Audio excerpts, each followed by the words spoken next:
Ladies and gentlemen, welcome to BNN Television Studios at the Washington Park Mall in Roxbury. It is Thursday, November 19th at 7 p.m.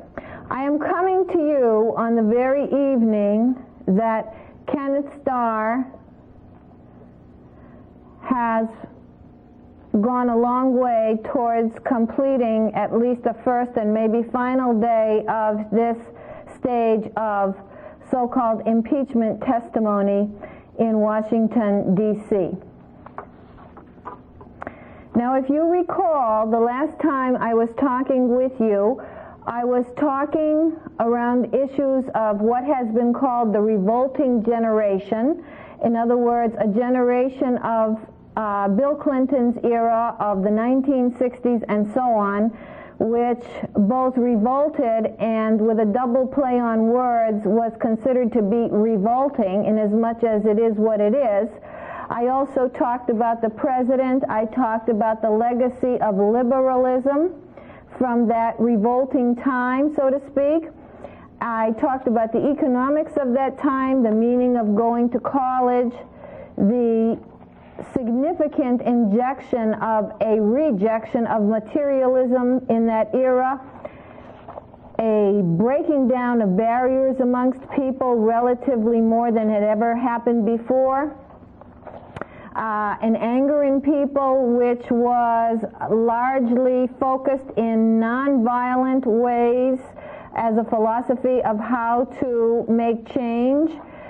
The idea that people really knew each other back then and were in constant communication without realizing it or trying to be, just naturally we and they were, and how people are now, of course, atomic particles bumping into each other at a frenetic pace by comparison.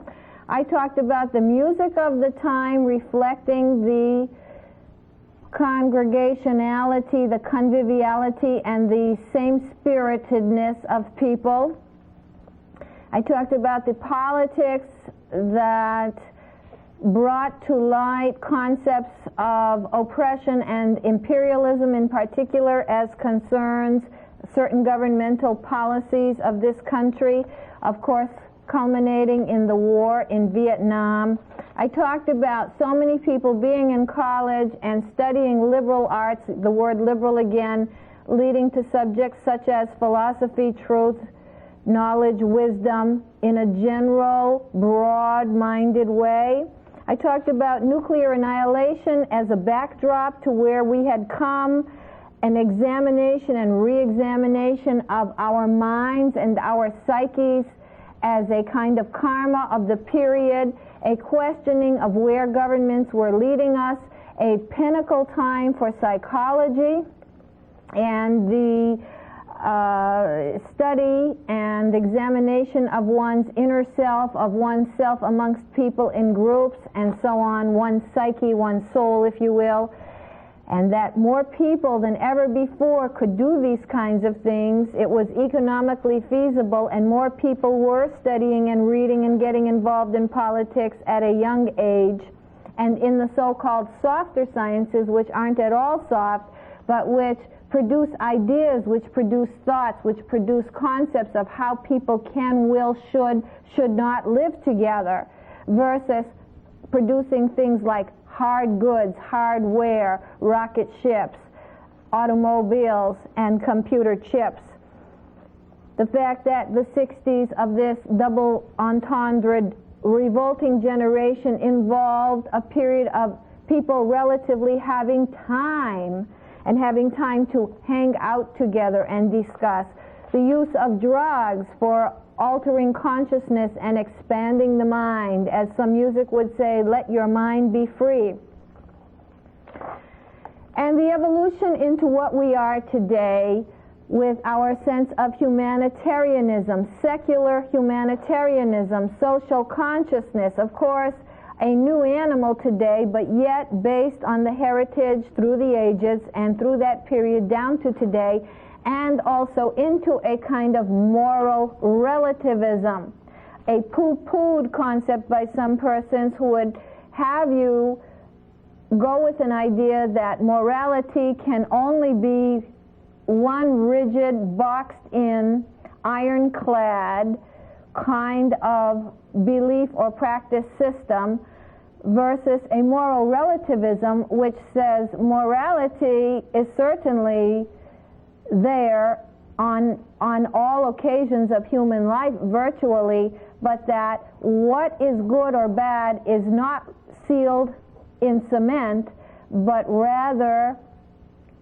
can look one or another way depending on how one understands the situation and from where one has to experience the situation, not just to be pragmatic and easy about it, but really to suffer for it, and suffering for one's way of believing or having to act can involve great morality and yet mean in the same situation or different situations, different things to different people. So, values may be absolute in a sense, yes. Immanuel Kant was a very great proponent of having us understand that values and moralities, in a sense, are categorically imperative, that they are absolute. But the situations in which they manifest themselves or have to be manifest or come into play aren't. And so there is such a thing as relativity and situational ethics, by all means. And I hope to touch upon that as we get into the discussion further this evening. I'd like to start with, however, this word liberal and talk about its meaning in the very strict sense of the word. I think back immediately to the time of Ronald Reagan, which began a period of plastering that word liberal with a very maligned meaning, that to say it was almost to utter a word of swearing, a filthy word, a bad word. But let's look at what this word liberal really means. It means favoring or permitting freedom of action. That's a liberal. Permitting freedom of action, especially with respect to matters of personal belief or expression. Different strokes for different folks. And if it's not harming me directly, if you are not punching me in the face or causing me some physical or direct abusive harm, then I will permit freedom of action in matters of your personal belief and expression. I will be tolerant. Tolerance is a matter of being liberal. Perhaps you've heard an expression that discretion is the better part of valor, which means that really, in many, if not most occasions, to let many things go that we would raise an eyebrow at or have very patronizing, deigning, and condemning attitudes toward as a matter of personal prejudice or personal belief may best be left alone, and that the more valorous thing to do is to be tolerant. And if you haven't got anything nice to say about somebody, better not to say it at all, for example. Now, to be liberal also is to be favorable to or in accord with maximizing individual freedom. That is what it means technically and strictly to be liberal. Favorable to or in accordance with maximizing individual freedom. We haven't heard the word freedom very much. What does freedom really mean? Freedom was a much used word in times past, much more so than it is recently. Right now we use it in the abstract, but what does it mean in reality? Especially as guaranteed by law and secured by governmental protection of civil liberties, that one can walk the street freely, that one cannot be harassed by one's fellow human being as one walks around this world, that one can express oneself sexually, musically, religiously, philosophically, in whatever way one chooses, and that will be tolerated. That is liberal, and that is freedom, and that is the legacy of the United States of America, by law, by fact, by tradition, by a reputation that used to have made us an enviable country around the world. To be liberal also is to not be bound by traditional ideas or values. In other words, you may go by them, but you don't go by them merely because they are tradition, merely because they are the values of your father's father. That maybe they are not true just because they are tried and tested. Maybe they are tried, tested, and found to be not so true. Maybe in the absolute, or maybe relatively, in that what might have worked efficaciously or pragmatically in the past would not be the best for the present. I heard on the radio today Grace Slick singing "Find Somebody to Love," talking about something in you dies when you find out that your whole world is lies. And I think a lot of that has gone down in past decades and current times of late, which even further challenges what we might hold steadfastly to as traditional ideas, or when we see hypocrisies and ironies and unsuitabilities in traditional ideas. But most of all, that they may not fit, not because it's just a choice phenomenon, but in the deepest, darkest part of our soul, when we research it, it may not fit. To be liberal is to be not literal, to not nitpick and try to give a static definition to a term or a sentence and have it mean a very concrete, narrow-minded thing, such as a child may reason with in the first years of its cognitive or mental development. To be liberal is to be more metaphorical and flexible and broad-minded and capable of understanding things which may be contradictory to each other all together in the same place and time as having value and perhaps even being both true at once.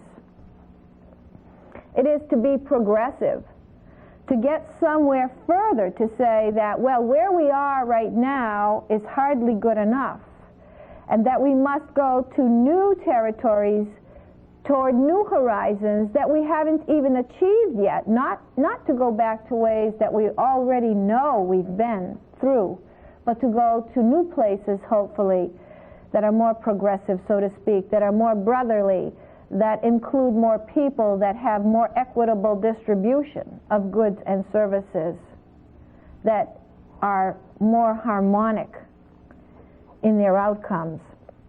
It's also to be broad-minded, not narrow-minded, not single-minded, not literal, not static, and to be unprejudiced, hopefully, to follow a doctrine and a dogma of skepticism which has come to us in Western civilization through philosophers and concurrent with burgeoning concepts and ideas in what is now called a long history of science, a relatively long history of science, not that long in terms of all history.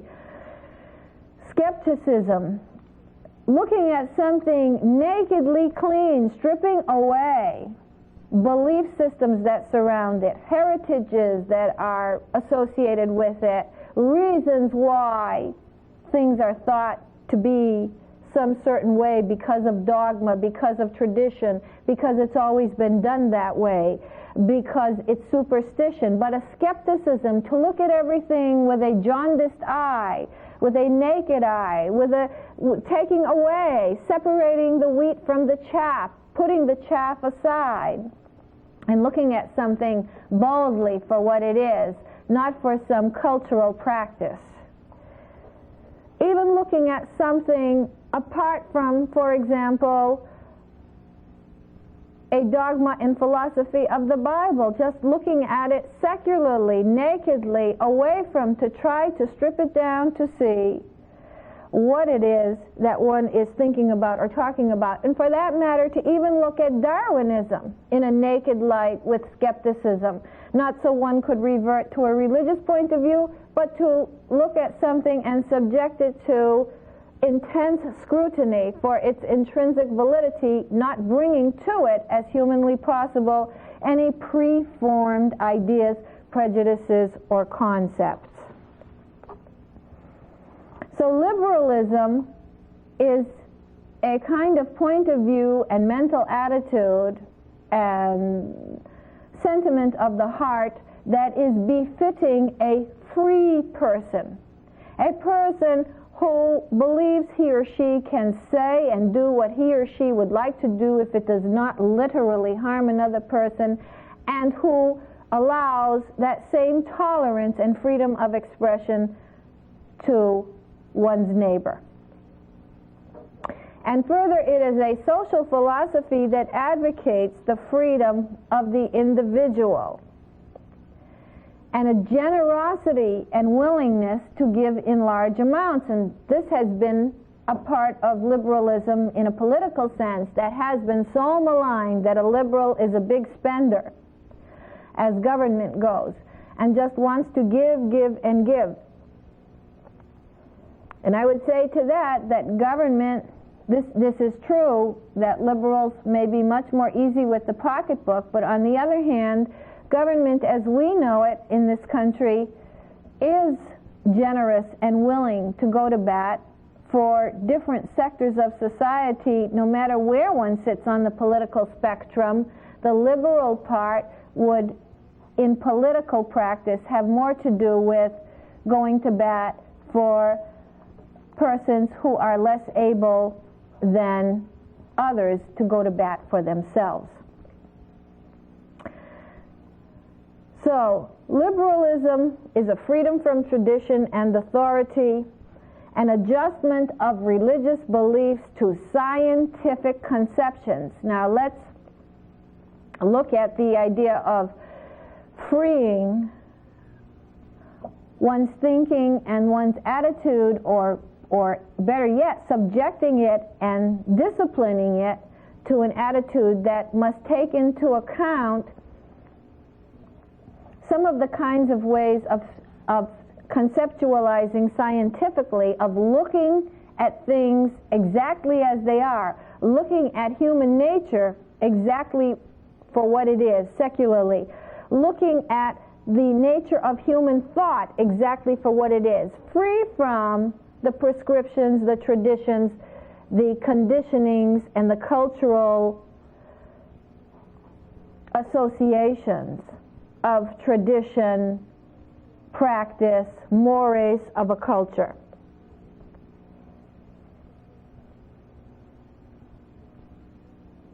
It's this loosening in Western civilization in the last several hundred years, decade by decade,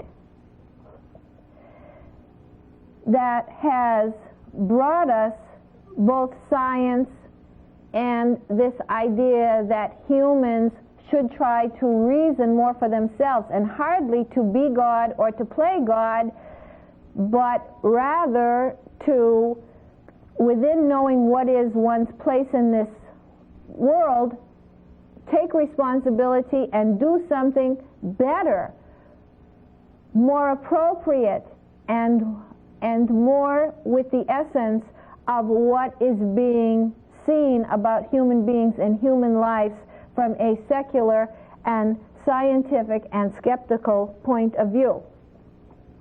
One of the radical benchmarks or watersheds of this kind of thinking perhaps came with the discovery, so to speak, of the scientist Copernicus, who had found several hundred years ago that the Earth was not the center of the universe by his calculations, but rather that the Earth revolved around the sun. And this was very disturbing to the Catholic Church, which wanted to teach that the Earth was the center of the universe. And for this, Copernicus was very highly persecuted, and it's very common to persecute persons, even today, when some kind of thinking goes against the consensus, the grain, or the entrenched traditional authoritative kind of thought. It's very typically poo-pooed. But this was a watershed benchmark point in history that had repercussions through the ages up till today, and it was also a time from whence the authority of the Church, for this and other reasons, was starting to lessen in its grip on governmental, social, and even religious philosophies. It was also in these periods of science growing, new concepts coming in, and philosophies of looking at nature, looking at humans for what they were, free from any prescriptions. At the same time, there were so-called discoveries and investigations being made about disease, and about germs, and about septic or unclean conditions of human existence that were causing or fostering or responsible for a lot of disease. And this too was leaving open or opening doors for the behavior and the mindset of people as practical effects were being had and new ways of reasoning about life were being had to free the mind to be more open to investigation and expression and reflection and examination of its own self and its own behavior. There was also a slow rise during these last several hundred years from feudal, F-E-U-D-A-L, feudal forms of government, where people were highly restricted and contained and pitifully imprisoned and kept miserable, even kept grappling just for bare elements of survival by the system and the structure of the ways that controls were set up. It can't even be called a society. And this was breaking down, and this was opening up simultaneously. And there were, further down the road in these last couple of hundred years into this century, there were thoughts such as those of Karl Marx analyzing the ways and means of capital and the use of labor as people broke free from feudal forms of existence into industrial life. And there was the thinking and writing of Sigmund Freud, talking about the basic psyche of human life and the overriding tremendous importance of sexuality in the psyche and nature of human life. And no religion and no philosophy could change that, in the sense that you are what you really are. And there was also a period in the last few hundred years where there were revolutions instead of wars. Things were literally turned on their heels at different times in different places.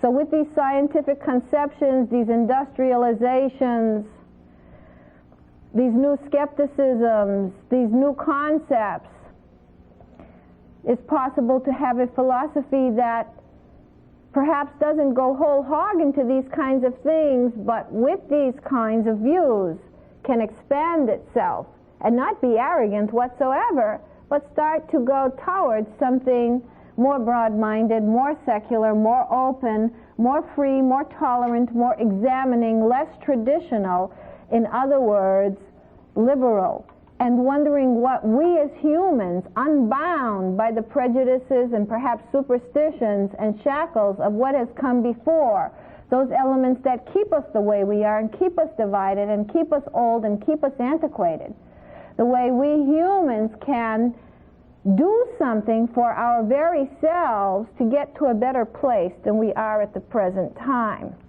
Because it won't be enough to pray, it won't be enough to do good deeds. We might have free will, and the choice might be ours, and it may rest on our shoulders to do something about the condition in which we find ourselves.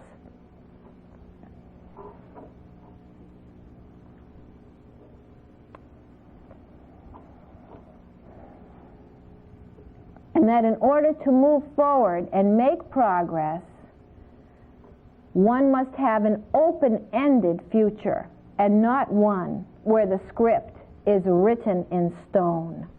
And that's no pun intended. Finally, liberalism is favorable to progress or reform, like we have today, for example, or in the past, reform in the prison system, reform about the death penalty, reform to not just lock up people, some are good and some are bad, because through a lot of trial and error, pain and suffering, experience both personal and vicarious, we know that life cannot be that simply delineated. We had, for example, also in the past, the idea that women are weak and women are evil, and I'm sure there's several out there today saying, you bet they are. And I know that's still in us to think that way. I was watching a very nice program on Michelangelo and his life's work, the big part of which, of course, was painting the Sistine Chapel. And the narrator telling the story showed women, mostly naked and so on, women's bodies being painted by Michelangelo, and it was explained that in that time women were thought to be everything that was evil, so that when those bodies were being painted, they were being painted as something so bad, so evil. And I also heard someone read the story of Adam and Eve, where by far Eve is thought to be the original Pandora from whose box, again, no pun intended, all perils of the earth come forward. And look how we have moved on this today, not myself personally, and look at some of the early pioneers in the women's movement in the last century and in this century early on. Look at the idea of going to war, coming from being hit over the head and having to, out of fear, just affiliate with the group and be as animalistic as necessary way back when, to having war be a matter of honor and not daring to defile oneself and not go to war when asked, to saying perhaps no to war on a matter of social consciousness and conscientious objection. So in the liberalism, there is no certainty of who is good, who is bad, who is in, who is out, and there is no pleasure in the embarrassment and adversity of other human beings. Now, to be a liberal does not mean to be a slob and to lack discipline. For example, to let one's children run wild or to let one's passion run wild. It doesn't mean to not teach skills, but what it does mean is to give space and to give allowance and to not condemn and to not make lines of who is good and who is bad, and to look situationally and relativistically into how people are like they are, and to understand that when you really examine situations, the best you can often say, if you really know them, is there but for the grace of God go I. And as regards our children, and either being strict and confining and conditioning and putting them into box-like protocols, I recall at a restaurant we have here called Durgan Park, long ago, looking at a menu they always had, which had a poem on the back of it that said, "Only a little boy," or something to that effect, talking about, don't chastise him, don't be so harsh, don't be so mean, don't expect everything to happen yesterday, have some compassion, for he is only a boy.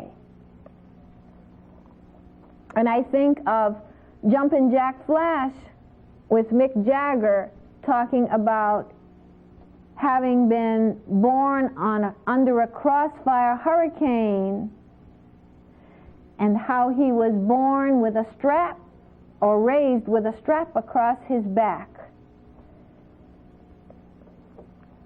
So this too comes along with something that we might want to get away from, this kind of confinement and harshness and restriction and constraint and beating people physically and mentally into the position and point of view and behavior that we would want them to have. Liberalism would say, have a heart, give some space, guide and supervise, but give something a chance to grow. And don't beat it into what you would want it to be, because we know also from having studied so very hard in these periods of science, periods of studying the liberal arts and what human life is all about,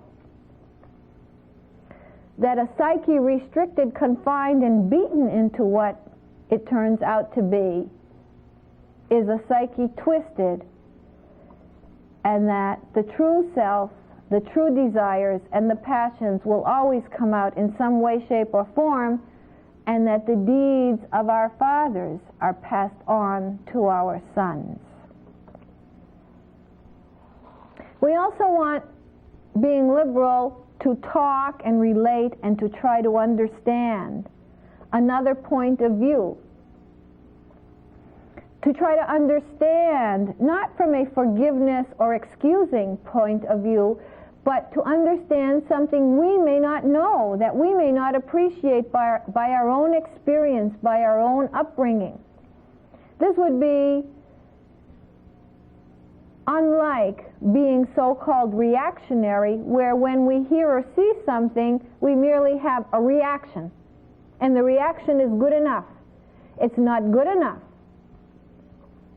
For many people, hopefully, people who have sweated out educating themselves in the ways of life, it's not good enough to just react to what it is you see and hear.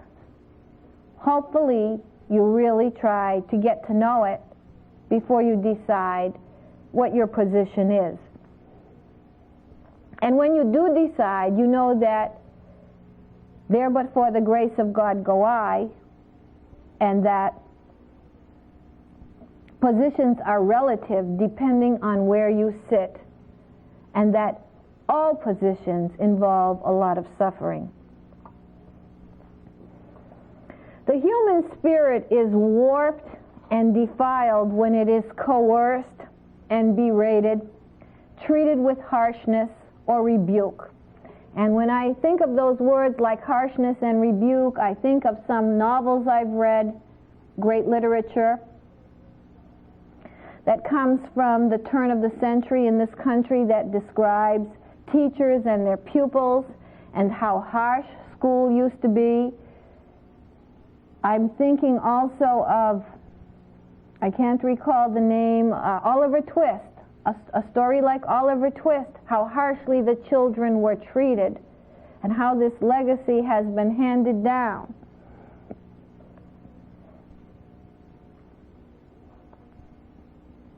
And how we might want to refrain from that kind of tradition. On the other hand, we don't want to ignore and neglect the human psyche, the human spirit, overlook it. We want a happy medium of some guidance and truth. We want to give respect to get respect. And we don't give the respect so we can get it. We give the respect, and if we do, we get it back. We don't want to demand the respect. We want to give it. And of course, a lot of how much respect we can give and how flowing and loving and just guiding and flexible we can be often has a lot to do with our economic position. The more economically pressed we are, the more stressed we're likely to be, the less able we may be to have the presence of spirit and the presence of mind to be open and allowing, permissive yet guiding, to walk that fine line for the best health and development of people around ourselves.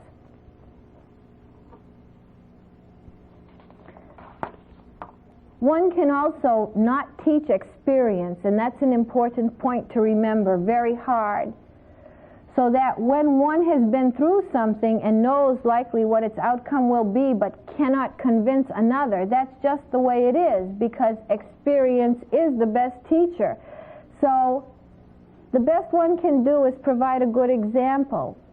But we can't strain and try to impose what is our experience. Every man has to walk in his or her own shoes, has to carry his or her own weight, has to live for him or herself.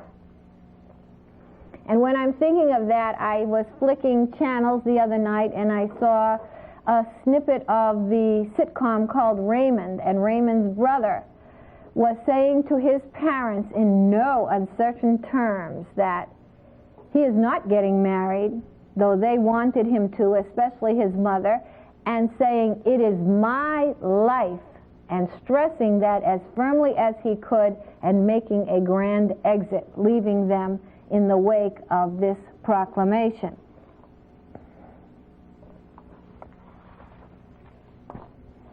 Freedom. Freedom is a matter of coexistence and association to this word liberal, or even superseding it. Freedom. What's happening to freedom? What's happening to individualism? What does freedom mean if you're not free to express, if you're not free to have sex with whom you choose and not be asked about it, if you're not free to be of a mindset, of a belief system that you want to be, as long as you do not harm people, as long as you do not, in your freedom itself, break the law? I'm reminded of, again, Mick Jagger saying, "Hey, you, get off of my cloud. Don't hang around, boy. Two's a crowd on my cloud." I'm thinking of responsible freedom. Freedom to not be told what to do. Freedom to not be trapped. Freedom to not be deceived and snuck up upon. Freedom of what you want to be, freedom of what you want to think, freedom to even be a communist. That is the United States freedom. You are allowed by the Constitution to have the philosophy and thoughts that you would want, that you would think, if you do not directly, criminally harm another human being. Ideas are not against the law. Today, children are even divorcing parents on occasion, and they can even turn their parents in for so-called abuse. And in a way, this may seem extreme, but in another way, It may not be all that bad in some circumstances, given the beatings that we as humans deliver to each other. It may not be that bad that children who might be frozen in their bedrooms waiting for that belt with its buckle to come out till they bleed, of which in my generation there were plenty. Or children in families where every little thing that annoyed the parent, even just their being a child, would have their ears twisted and be held up by their ears, which is a very painful thing to do. Some people have even enlarged ears from this practice. And you know, the other day I was walking by a construction site and I heard one man telling another man over a jackhammer loudly, "No way can you hit the woman. No way. In your dreams, buddy. Massachusetts law won't let you, so just dream on, because you can't do it." But it wasn't like it was wrong to beat her up. It's just that you'd better not, because it's against the law. So in liberalism, we can do things with each other responsibly, responsible freedom, that is to say, not harm, not hold a gun to each other's head. We can do things with each other. We can have sex, but we can't be raped. We can't be insincere, morally speaking, and yet that is not against the law. But that would not be a liberal idea. To deceive, that would not be a liberal idea. But the idea would be to have individual freedom and to tolerate individual freedom. You can't trash the decisions of another person. You can't say what's fit for someone. You can't impose on the person if it's not against the law. And if you do, then anything that follows from that doesn't count. Because get off of my cloud. It's not your business to begin with, except as concerns direct personal harm. Now history is moving on, and it's moving so rapidly we can't even appreciate a sense of the time that is going through our hands, if you can even call it time. The days just whiz by, the weeks get shorter, the years get shorter, the lifespan just is a flash, though in theory it is anyway. But our sense of time is so rapid. I'm reminded of Madonna's recent hit called Ray of Light, which depicts how rapid and flash in the pan our life is flying.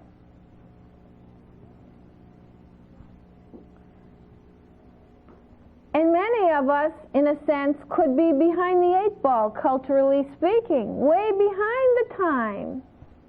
Some of us are so concerned with everyday exhaustion, getting up and racing, facing the traffic, the alarm clock rings, get the kids ready, get ourselves ready faster than we can think, phone, do whatever we have to do the shopping, get the breakfast, get our papers together, get from one situation to another, get our mindset. Before we know it, we're back at our home or somewhere, preparing again, have to get to bed before you know it. There's never enough time. It's time to go to bed and you still have more to do, only to get up again, fast, next day, never taking time to reflect. We're moving at the speed of sound and faster. And we have contingencies bearing down on us that are so important. Like, when can I stop? When can I take some time out? And all the worries of the people that we're responsible for, and all the things that only get half done, partially done, never done. And some of the lonelinesses. So history is moving on, and these are the contingencies that are bearing down on us in this real life that we're living. This real life that's moving so fast and will continue to move faster. And we're being dragged behind by things that don't pertain to this real life. that we don't want to be thinking about, that we don't want to be talking about, because they're just not where it's at. They're just not where it's at. Not only relatively, but absolutely. So Mroczek now ties this lecture to the contested impeachment of Bill Clinton at the time. Regarding this so-called impeachment process, so many times on television I hear that because times are good economically, supposedly,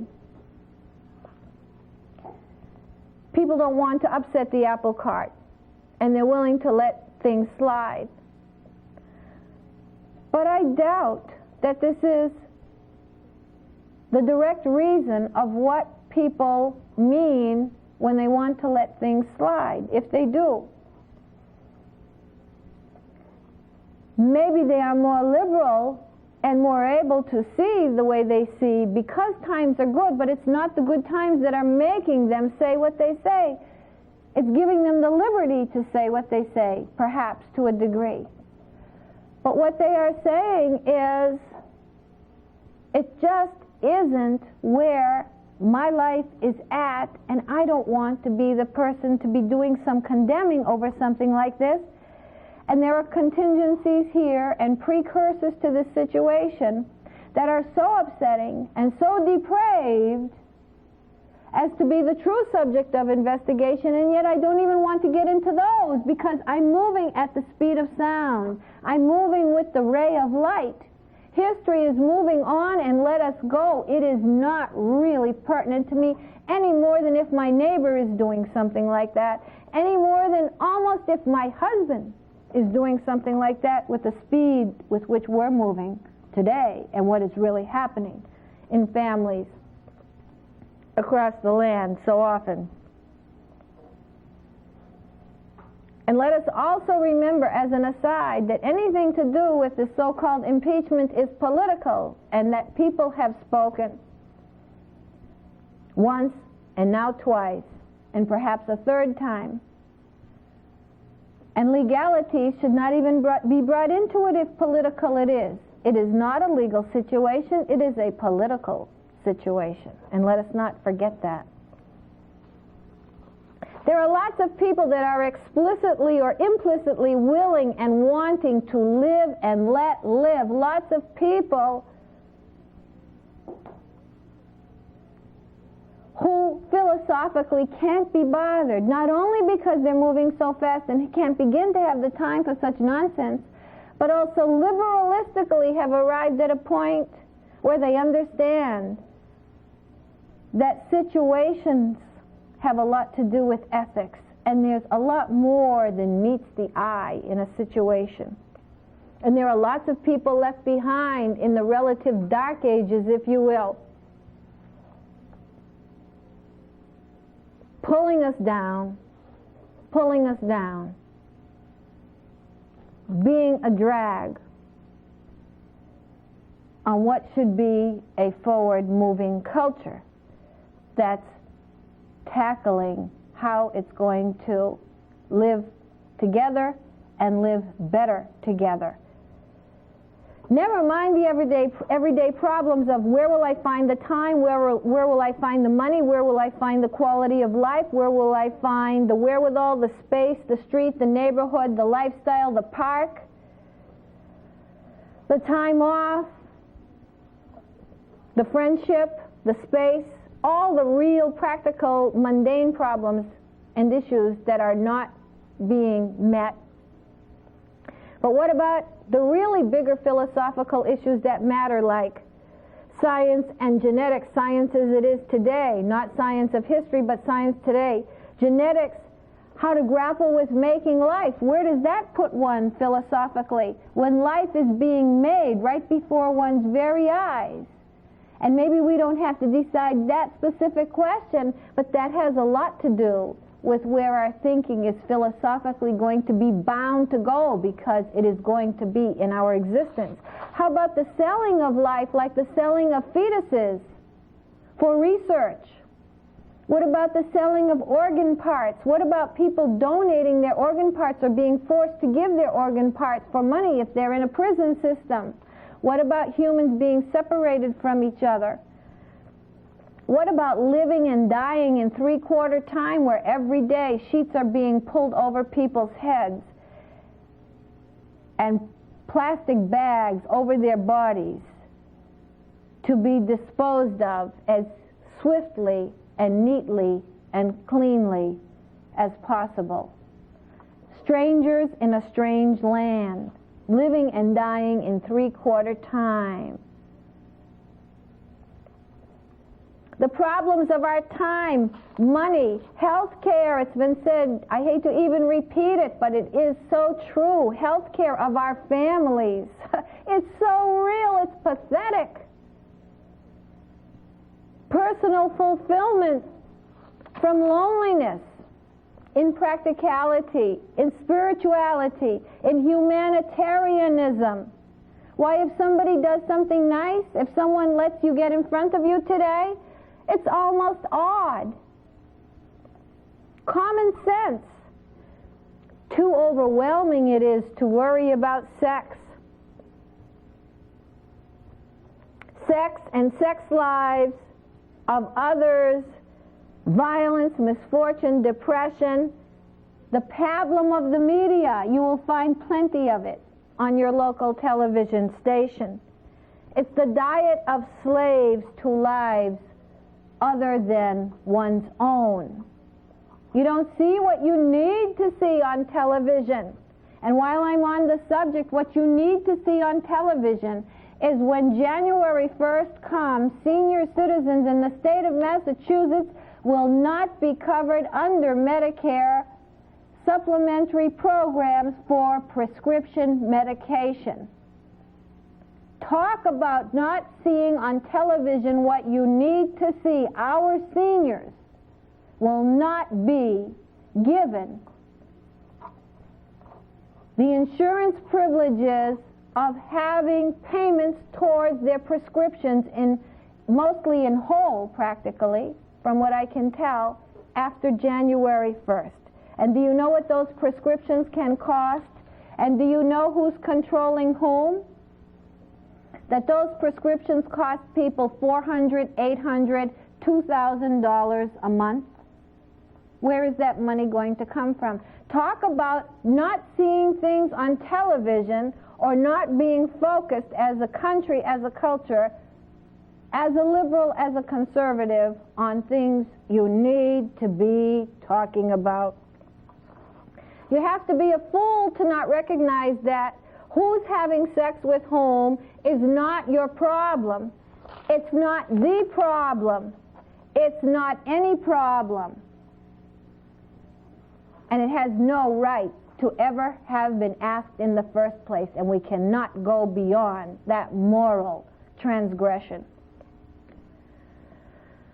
The problems of how we charter our common needs are creeping up on us. One man wants what the other man has. That's what really makes people tick and is ticking people off.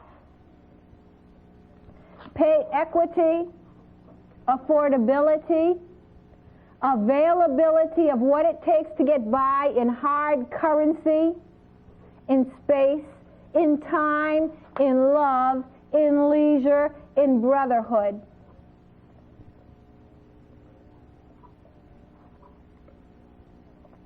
Values may be absolute, ladies and gentlemen, but situations are relative.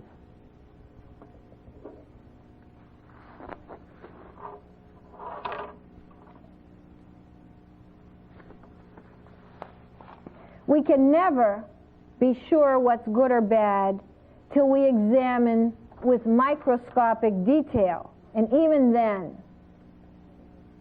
we may not know.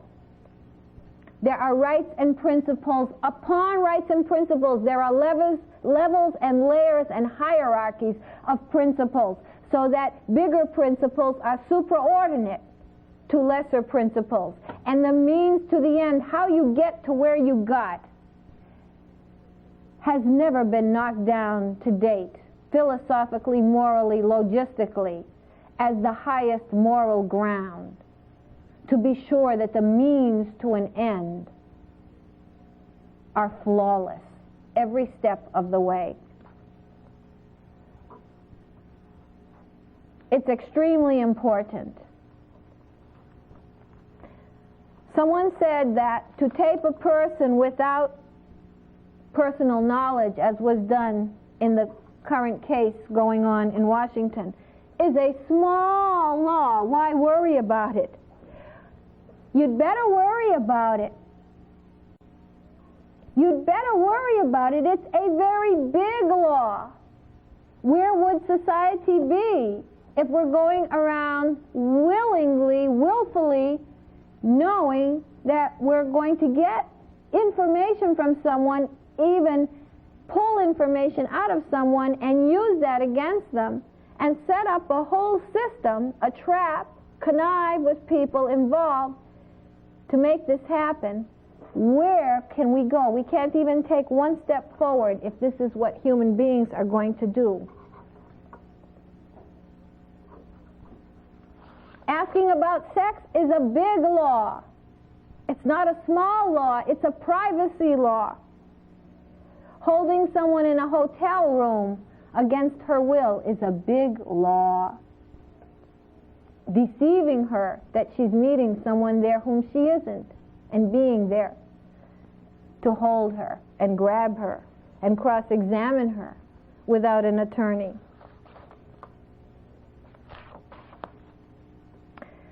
Freedom, individual freedom. These are the big laws, these are the big philosophies, these are the liberal philosophies, these are the legacies of the United States of America, this country that was the envy of the world. Freedom of speech, freedom of association, freedom of religion, freedom to have no religion, freedom from God, freedom to have sex, freedom to have sex with each other, freedom from values that are not one's own, as long as they cause no physical or direct mental harm. One may criticize God, one may criticize religion, but one may not pollute the water on the other hand. One may not let radioactive particles into the air. One may perhaps not let trees be cut down. And this is called tree hugging. This is ridiculed and laughed at. Trees, the most holy, vital thing we are losing rapidly. One may not build more highways for roadkill of animals. One may not interfere with nature and foods by genetic engineering. One may not use animals in the laboratory. One may not have faith in an afterlife, or one may have faith in an afterlife and yet destroy this earth and deny that it is being destroyed. You can't have faith to be somehow good and yet not be doing anything that is morally, realistically, pragmatically good. You can't be on the right side. What side is that? Just to be on the side of punishment and persecution and ridicule and spite and denial, what side is that? Where is the easing of suffering and the easing of pain and the acceptance of people as we find ourselves alone and lost and making our way?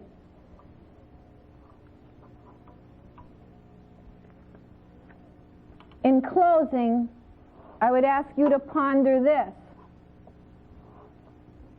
If there is such concern about being proper and right, can one really be good if that's what one cares about? Can one really be good, just good, without religion? Can one just be good without philosophy? Can one just be good? Can one aspire and practice something more noble and great than one's basic biological animal nature? I thank you for being with me this evening. I look forward to talking to you again. Please stay tuned to your channels 3, 23, and 24, local cable access in Boston. And I wish you some thinking and activation on the matters that are so important, common, and useful to us who have to live our own real lives every day. Good evening.